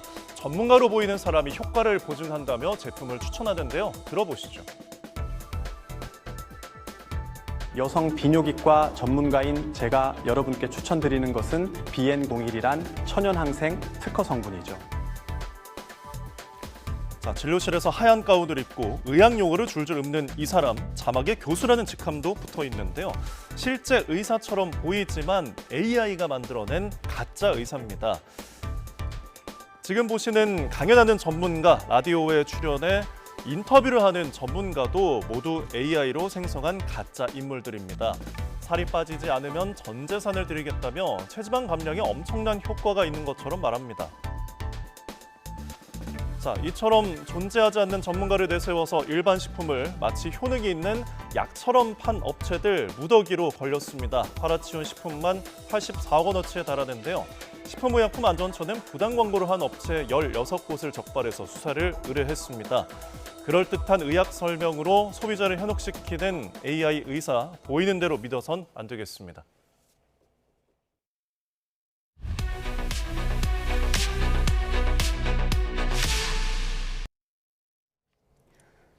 방송인 박나래 씨가 지난주 방송 중단을 선언한 뒤에도 추가 의혹이 일파만파 번지자 이번엔 영상으로 입장을 밝혔습니다. 네, 공개 발언은 이번이 마지막이라며 법적 절차로 이번 사안을 정리하겠다고 했는데 개별 의혹들에 대한 구체적 해명은 없었습니다. 송재인 기자가 보도합니다. 한 유튜브 채널의 박나래 마지막 입장문이라는 제목으로 올라온 영상입니다. 안녕하세요. 박나래 씨는 해당 영상에서 8일 전 자신의 SNS를 통해 밝혔던 방송 활동 중단 방침을 재확인하면서 자진하차의 계기가 된 사안들에 대해서는 법적인 절차가 진행되고 있다고 밝혔습니다. 현재 제기된 사안들에 대해서도 사실관계를 차분히 확인해야 할 부분들이 있어 법적 절차를 진행 중에 있습니다.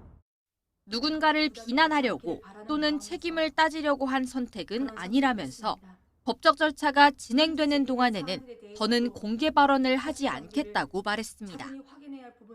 앞서 전 매니저들과 만나 오해를 풀었다는 박 씨의 주장에 대해 당사자들이 사과도 합의도 없었다며 공개적으로 반박한 상황을 고려한 듯 이제는 말을 아끼겠다는 이유를 이렇게 설명했습니다. 이 사안은 개인적인 감정이나 관계의 문제가 아니라 공식적인 절차를 통해 객관적으로 확인되어야 할 문제라고 판단하고 있습니다. 박 씨는 추가로 제기된 의혹들과 관련해선 수많은 얘기가 오가고 있다. 시간이 필요한 문제는 절차에 맡기겠다는 말만 남겼습니다. 하지만 박 씨에게 불법 의료 행위를 해온 인물이 한 명 더 있었다는 새로운 의혹은 추가 주장이 잇따르면서 계속해서 증폭되고 있습니다. 여기에 연루 의혹이 제기된 동료 연예인까지 해명을 요구받고 있는 만큼 박 씨의 마지막 입장이 논란을 잠재우기는 현재로선 어려워 보입니다. YTN 송재입니다. 당분간 모든 활동을 멈추고 네, 보신 것처럼 박나래 씨가 활동 중단 8일 만에 절차대로 하겠다는 입장문을 냈습니다. 이른바 주사 이모, 링거 이모라고 불리는 무면허 의료인들에게 시술을 받았다는 의혹을 받았는데 신현호 변호사와 함께 이야기 나눠보겠습니다. 어서 오십시오. 어서 오세요. 네, 안녕하십니까. 네. 자, 먼저 박나래 씨 불법 의료 행위 의혹과 관련해서 이전의 연예계 발언과 오늘 박나래 씨의 입장까지 듣고서 이야기 나눠보겠습니다. 그러니까 나래가 요즘에 굉장히 피로하고 이쪽 팔에 링거 자국이 있더라고. 요즘 굉장히 스트레스도 많이 받고 몸이 힘들다 그래가지고 현재 제기된 사안들에 대해서도 사실관계를 차분히 확인해야 할 부분들이 있어 법적 절차를 진행 중에 있습니다. 네, 그러니까 우선 수면제를 처방한 의혹을 받는 주사 이모가 있고 또 링거 이모는 좀 별개예요. 지금 불법 의료 행위가 여러 군데서 드러나고 있는데 어느 부분이 가장 문제라고 보십니까? 뭐 다 문제겠죠. 우리가 의료 병원에서 치료를 받아야지 집에서 치료받는 경우는 뭐 방문 진료 같이 합법적인 경우 이외에는 다 허용되지는 않습니다. 예. 예.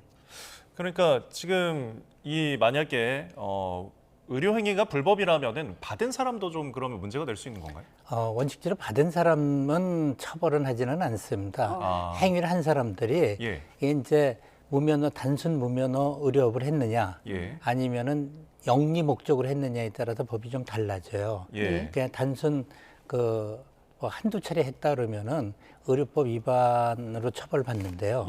그렇지 않고 영리를 목적으로 했다 그러면 보건범죄 단속에 대한 특별조치법 5조에 의해서 뭐 2년 이상의 징역이나 무기징역까지 선고받을 지금 굉장히 무겁습니다. 네, 지금 뭐 돈이 오간 흔적이 있기 때문에 네. 영리를 목적으로 한 것은 좀 분명해 보이는데 주사 이모의 경우에는 자신이 중국 의대에서 교수를 역임했다 이렇게 주장을 하고 있습니다. 하지만 뭐 외국에서 엄청난 학위를 갖고 있다 하더라도 우리나라의 의료 면허가 있어야 하는 거잖아요. 네, 당연합니다. 또 우리나라 의사라고 하더라도 이 마약류 관련한 법률 위반으로 처벌받는 의사가 상당히 많이 있습니다. 우리가 합법적인 의료 행위를 하기 위해서는 일단 의과대학을 졸업하고 또 의사 국시에 합격을 하고 보건소의 의료기관 개설 허가를 받아야 됩니다. 그래서 허가받은 장소에서 허가받은 범위 내에서만 의료 행위를 할 수가 있어요. 그리고 또 의사라고 하더라도 마약류 관련한 법률 위반을 해서 함부로 마약류를 처벌할 수 없고요. 한의사가 주사를 놓을 수 없거나 의사가 침을 놓을 수 없는 것처럼 그 허용된 범위 내에서만 합법적입니다. 예, 일단 주사 이모는 해외 학위가 있다고 주장을 네. 하면서 그 부분을 좀 확인해야 될 것 같은데 네. 그리고 이제 등장한 게 링거 이모인데 이 링거 이모는 의학 분업 전에 이제 병원에서 근무를 했다고 해요. 그런데 그럼 그런 근무 이력이 있으면은 수액 주사를 놓을 수 있는 건지 이런 부분 좀 어떤가요? 예, 마찬가지입니다. 그러니까 의사의 지시하에 처방하에 주사를 넣을 수는 있는데요. 그것도 합법적으로 아까처럼 의료기관 개설 허가된 장소나 아니면 방문 진료 같이 합법적으로 행하는 범위 내에서만 가능합니다. 그런데 지금 이 사건이 불거지고 나서 주위에서 들어보면 나 이런 거 많이 봤다라는 사람들도 있더라고요. 그러니까 무슨 이모 호칭을 부르면서 이렇게 무자격 의료행위 하는 경우가 지금 종종 있습니까? 예, 뭐 공식적으로 발표가 안 돼서 그런데 적지 않게 있는 것 같습니다. 일단 익명성이 보장이 되고요. 그다음에 편하거든요.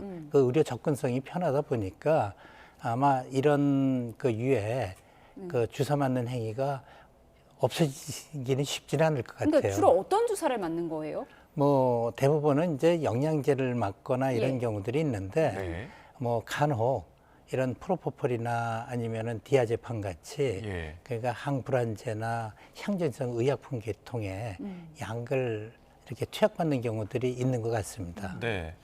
그런데 그렇게 이제 전문의약품 같은 경우에는 처방이 있어야 되는 거잖아요. 그런데 이 부분들은 어떻게 구해가지고 약품을 구해서 의료행위를 할 수 있는지 좀 의문인데요. 뭐 인터넷을 통해서 구입하기도 하고요. 뭐 아니면은 병원이나 약국 같은 데서 이렇게 뭐 도난 돼서 나오는 경우들도 있고 아니면 약품 도매상 같은 경우를 통해서 나오는 경우들도 있고요. 뭐 해외에서 구입해서 핸드 캐리로 가져오는 경우들도 있고 다양한 방법이 있는 것 같습니다. 그러니까 박나래 씨 같은 경우에는 평소 다니던 병원의 의사나 간호사에게 부탁을 해서 영양제 링거를 구해온 것이다. 이렇게 주장을 한단 말이죠. 그럼 이거는 합법인가요? 그것도 불법입니다. 그러니까 우리가 이제 장기 와상 환자들 누워 계신 분들이나 거동이 불편해서 꼭 영양제를 투여받아야 될 경우에는 뭐 옛날에 왕진 의사도 있었잖아요. 드라마에서 종종 나오죠. 지금도 방문 진료 의사들이 이제 일부 개업을 하고 있습니다. 이제 이럴 경우에는 집에도 투약받을 수 있는데 원칙적으로는 병원에서 해야죠. 그 이유는 이게 감염 위험이 굉장히 높아서 그렇습니다. 병원에서도 감염이 되는데 그거를 이렇게 보건위생이 안전되지 않은, 확보되지 않은 그런 기관에서 맞는 거는 위험합니다. 네, 일단은 보건 안전 쪽이 이제 가장 우선시되기 때문에 그런 법령들이 있는 것 같은데 지금 박나래 씨가 또 의혹 중에 하나가 매니저를 시켜서 대리 처방을 받았다 이런 의혹도 있는데 대리 처방은 좀 어떤 게 문제가 되는 건가요? 원래 모든 의료 행위는 직접 대면 진료 하에서 치료를 받아야 됩니다. 의사가 환자를 얼굴을 보고 문진하고 청진하고 뭐 촉진해서 그 사람의 상태를 확인을 해야 되거든요. 이렇게 대면 처방, 대리 처방을 받을 경우에는 그런 게 불가능합니다. 그래서 지금 법에서는 아주 예외적으로 뭐 의식불명 환자 아니면은 거동이 불편한데 그 대신 장기 처방을 받는 약들이 있어 고혈압이나 뭐 당뇨 이런 경우에 한해서 아주 예외적으로 가족들이나 간병인 자격이 있는 사람들에 한해서만 대리 처방을 허용하고 있습니다. 근데 박나래 씨는 이제 매니저를 시켜서 대리 처방을 받았다는 거고요. 그 대리 처방 받은 약을 보면 클로나제팜이랑 트라조돈이라는 약이라고 하는데요. 어떤 약인가요? 그 클라제나팜 같은 경우는 벤조다이제팜 계열이라서 그 이렇게 향정성 의약품입니다. 불안증을 치료하는 약이거든요. 그런 약들이나 아까 그 약이 하나가 트라조돈이죠. 트라조돈 같은 경우는 우울증 치료약인데 그건 그냥 전문의약품입니다. 근데 어떤 약이든 의사의 처방이 있어야 되고요. 또 의사의 지시 감독하에서 투약이 돼야 됩니다. 근데 이런 약들이 대리 처방을 받는 어떤 조건부로 허용하는 케이스도 있나요? 거의 마약 처방은 그렇게 대리 처방되는 경우는 없습니다. 왜냐하면 의존성이 굉장히 강하기 때문에요. 이게 잘못 투약이 되면 이렇게 불가역적 장애를 입거나 그 피해를 입게 되기 때문에 그렇습니다. 예, 박나래 씨가 오늘 영상으로 입장문도 냈고요. 이제 앞으로 법적 대응을 할 것으로 보이는데 오늘 이 입장문 발표에 이 무자격 의료인 시술 의혹 등에 대해서는 말을 하지 않았어요. 아무래도 자신에게 불리할 수도 있다 이런 판단이 깔린 거겠죠. 예. 근데 참 이 문제가 앞으로도 우리 사회가 조금 더 그 인식의 변화가 좀 있어야 되지 않을까 싶은 생각이 들어요. 이게 이제 수면장애, 불안장애, 우울증 이런 경우는 마음의 뭐 감기라고 해서 누구든지 이제 걸릴 수 있는 병이거든요. 그런데 이런 연예인들이나 정치인들이 정신병원에 가서 이런 치료를 받게 되면은 사회적으로 아주 낙인이 찍히는 경우들이 있어요. 그래서 이제는 이런 질병들이 뭐 누구나 옆에서 다 흔히 있고 날 수 있다는 인식이 돼서 합법적으로 정신건강의학과의 처방을 받아서 가더라도 아무런 불이익이 없는 그런 사회적 그 인식 변화는 좀 있어야 될 것 같아요. 예, 사회적 인식에 대한 좀 아쉬움을 짚어주셨는데 지금 이제 법적인 단계로는 의사단체가 고발을 해서 검찰이 수사를 시작했다는 소식이 들려오고 있습니다. 그렇다면은 앞으로 박나래 씨에 대한 어떤 소환이랄지 이런 수사 과정들이 이루어지게 되겠죠? 예, 뭐 본인이 향전성 의약품 그런 클로나제팜 같은 경우를 투약을 받았다 그러면은 이런 경우도 그 향정성 의약품 오남용에 해당되기 때문에 원래 법적으로는 5년 이하의 징역이나 5천만 원 이하의 벌금에 처해질 수가 있습니다. 예. 말씀하신 대로 이제 방송인 박나래 씨와 관련한 이 주사 이모 고발 사건은 지금 현재 서울 서부지방검찰청에 배당이 돼서 앞으로 수사가 진행될 것 같습니다. 관련 속보 나오는 대로 전해드리도록 하겠습니다. 네, 연예계 지금 이슈들 신은호 변호사와 함께 이야기 나눠봤습니다. 오늘 말씀 고맙습니다. 고맙습니다. 네, 고맙습니다.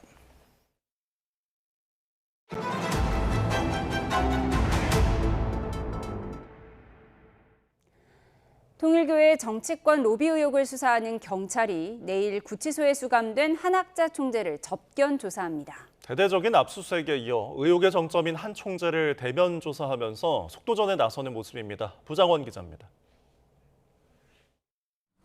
경찰은 통일교에 대한 전방위 강제 수사에 나서며 한학자 총재를 뇌물공여와 정치자금법 위반 혐의 피의자로 영장에 적시했습니다. 의혹의 정점으로 한 총재를 지목한 셈입니다. 교단 2인자였던 윤영호 전 세계본부장의 일탈일 뿐이라는 통일교 주장과 달리 한 총재 제가 없이는 의사결정이 이뤄질 수 없다는 게 경찰 판단입니다. 이에 경찰은 구속된 한 총재의 구치소 수용실을 압수수색하며 대면 조사까지 시도했지만 한 총재의 재판 일정으로 무산되자 이틀 만에 다시 접견 조사에 나서기로 했습니다. 지난 10일 정치권 로비 의혹과 관련해 수사에 착수한 뒤 첫 대면 조사로 우선 경찰은 압수한 통일교 내부 보고와 과거 일정 관련 자료 등을 바탕으로 한 총재에게 로비 의혹의 진위를 확인할 계획입니다. 의혹의 발단인 윤 전 본부장은 최근 돈을 주기는커녕 만난 적도 없다고 말을 바꿨는데 경찰이 확보한 통일교 내부 문건에는 윤 전 본부장이 한 총재와 로비 당사자들의 면담을 주선한 것으로 보이는 흔적이 담긴 것으로 전해졌습니다. 경찰은 또 윤 전 본부장이 금품을 건넸다고 진술한 2018년 무렵 통일교 회계 자료 등을 확보했는데 이를 근거로 자금 흐름에 대해서도 조사할 것으로 보입니다. 특히 김건희 특검 수사 당시 발견된 한 총재 개인 금고 속 280억 원이 로비에 쓰였는지가 핵심 쟁점입니다. 앞서 특검은 권성동 국민의힘 의원에게 건네진 1억 원이 한 총재 개인 금고에서 나온 것으로 판단했습니다. 경찰은 금고 속 뭉칫돈이 정치권 로비 자금으로 활용됐을 가능성을 염두에 두고 한 총재에 이어 금고지기와 교단 자금 담당자들도 불러 조사할 계획입니다. YTN 부장원입니다. 정치권 금품 제공 의혹이 불거진 통일교는 올해로 71주년을 맞았습니다. 대중에겐 합동 결혼식으로 익숙한 통일교는 그동안 우리나라뿐 아니라 해외에도 전방위 로비를 벌여온 것으로 알려졌습니다. 왜 그런지 김승환 기자가 보도합니다. 통일교는 평안북도 출신인 문선명이 1954년 서울에서 세운 신흥 종교입니다. 메시아를 자처하는 문선명이 예수가 이루지 못한 사명을 완성한다고 주장해 교계에서는 이단으로 분류됩니다. 통일교는 정치적 정통성이 취약했던 군사정권 시절부터 반공주의를 앞세워 정권과 긴밀한 관계를 이어갔습니다. 공산 침략자를 하나님과 전 인류의 적으로 규정하고 멸공투쟁에 앞장서며 북한교의 무력 남침을 단호히 분수한다는 앞장서며 1978년 미 하원 국제관계위원회에서 나온 보고서는 전 통일교 간부의 증언을 인용해 통일교가 정치 경제를 막론하고 상대가 자신들 도움 없이는 이를 추진하기 어렵다고 느낄 때까지 돕고 그 뒤에는 정책까지 통제하려 했다고 소개합니다. 2022년 아베 전 총리가 총에 맞아 사망했을 때도 범인 입에선 뜻밖의 통일교 얘기가 나오면서 일본에서도 정교 유착 논란이 거세게 일었습니다. 安倍元首相がこれとつながりがあると思い込んで犯行に及んだ旨本人が供述しておりますが以下詳細については差し控えさせていただきます. 통일교는 최근 국내에서 보험을 들듯 여야를 가리지 않고 정치권에 돈을 댔다는 의혹이 불거졌습니다. 이단 사이비의 특징 중에 하나가 권력과 밀착하려고 하고 또 헌금을 가지고 사업을 해서 돈을 벌려고 합니다. 그 대가로 교주 문선명의 수건 사업으로 꼽히는 한일 해저 터널 사업 등이 거론됩니다. 2차 대전을 일으켰던 일본, 독일, 이탈리아는 사탄의 편이에요. 가해자죠. 한일 해저 터널은 그러한 가해자와 피해자, 과거의 그런 원한들을 풀 수 있는 어떻게 보면 굉장히 종교적으로 상징적인. 이와 관련해 통일교는 조직 차원에서 정치 권력과 결탁하거나 특정 정당을 지원해 이익을 얻으려 한 적이 없다고 해명했습니다. YTN 김승환입니다. 김종철 방송미디어통신위원장 후보자가 허위 조작 정보에 효과적으로 대응하고 불법 정보엔 무관용 원칙을 적용하겠다고 밝혔습니다. 김 후보자는 오늘 인사청문회 모두 발언에서 방송미디어통신 이용자 피해가 급증하고 있다며 이렇게 말했습니다. 특히 디지털 플랫폼 사업자의 불공정 행위나 이용자 피해를 초래하는 행위에는 엄정 대응해 국민이 불편을 겪지 않도록 적극적으로 노력하겠다고 말했습니다. 더불어민주당은 헌법학자 출신인 김 후보자가 헌법이 보장하는 표현의 자유와 그 한계를 깊이 이해하는 언론법 전문가라며 적임자라고 평가했습니다.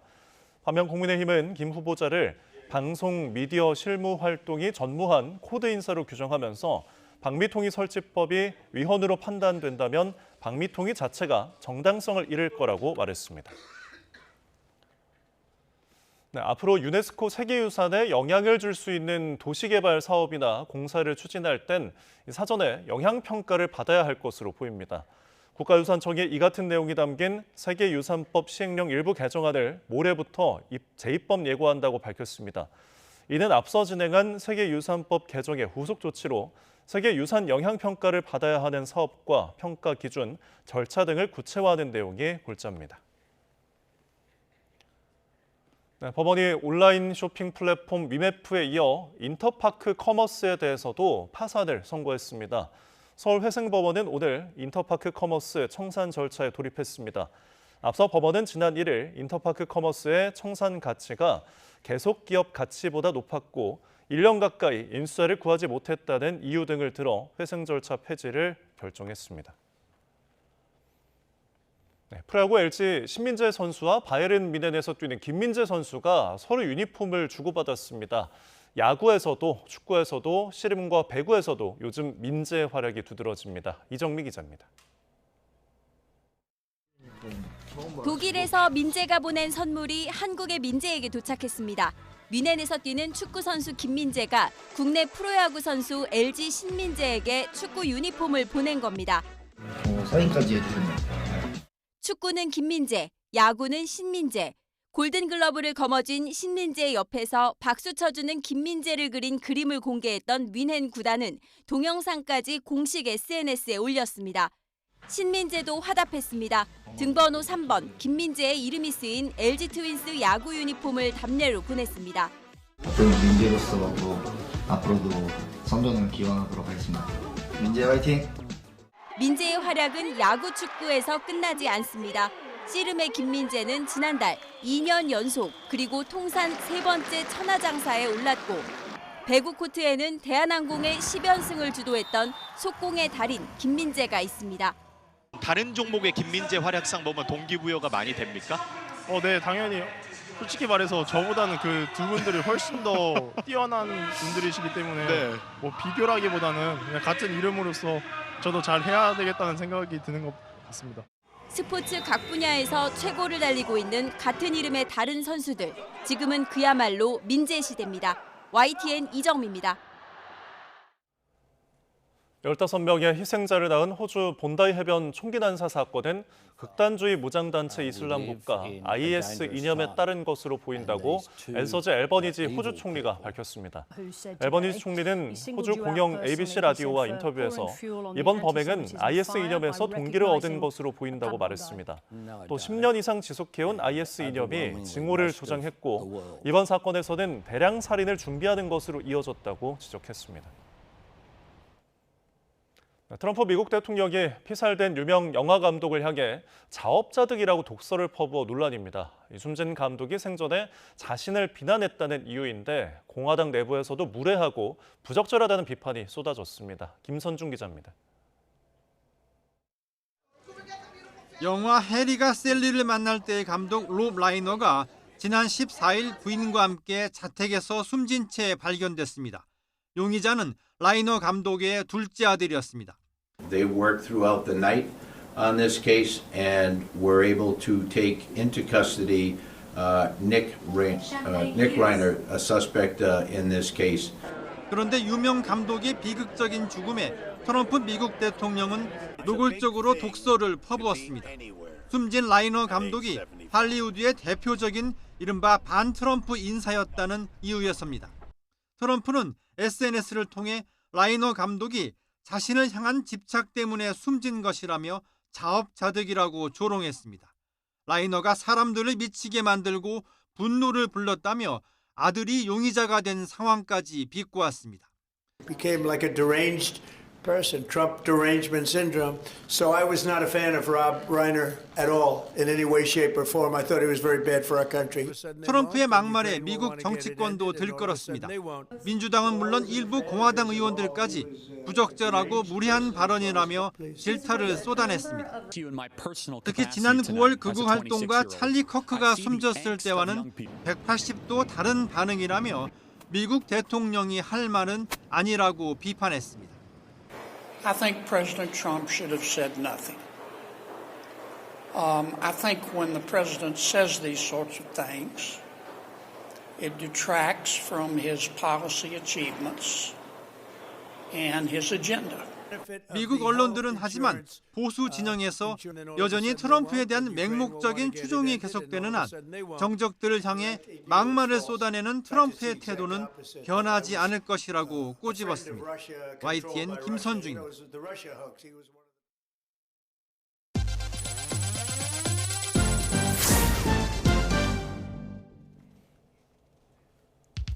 출시 첫날 완판된 삼성전자의 두 번 접는 스마트폰 갤럭시 Z 트라이폴드가 내일 재입고됩니다. 삼성전자는 내일 오전 10시 삼성닷컴에서 구입 신청을 받으며 구매자는 지정된 삼성 오프라인 매장에서 제품을 당일에 받거나 2, 3일 내 배송으로 수령할 수 있습니다. 네이버페이가 10대 사용자의 용돈 관리를 위한 앱과 선불카드를 출시했습니다. 만 7세에서 18세 청소년이 이 앱에 가입할 수 있고 은행 계좌 없이 용돈을 충전할 수 있는 가상계좌를 이용할 수 있습니다. 10대 전용 선불카드는 네이버에서 쇼핑 결제 시 포인트 적립 등의 혜택을 제공합니다.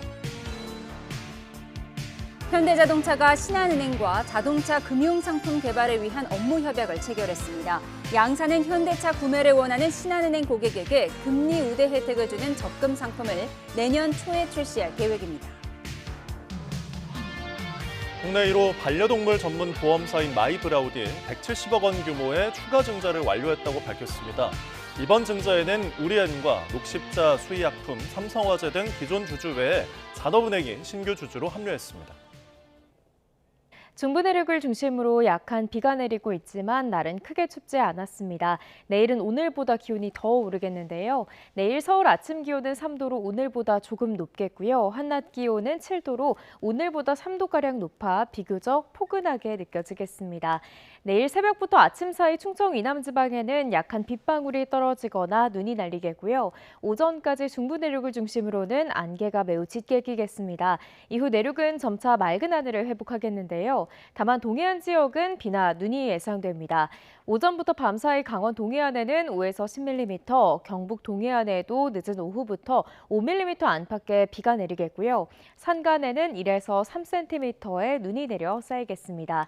또 중국발 스모그의 영향으로 수도권과 충청, 전북은 종일 대기질이 나쁨 수준을 유지하겠고 영동을 제외한 그 밖의 지역도 낮까지 공기가 탁하겠습니다. 내일 아침 기온은 오늘보다 1에서 5도가량 높겠습니다. 서울 3도, 대전 4도, 부산은 8도로 출발하겠습니다. 낮 기온도 오늘보다 1에서 4도가량 높겠습니다. 서울 7도, 광주와 대구는 11도가 예상됩니다. 당분간 추위 걱정은 없겠지만 모레까지 곳곳에서 미세먼지 농도가 짙게 나타날 전망입니다. 날씨였습니다. 뉴스 마치겠습니다. 여러분 고맙습니다.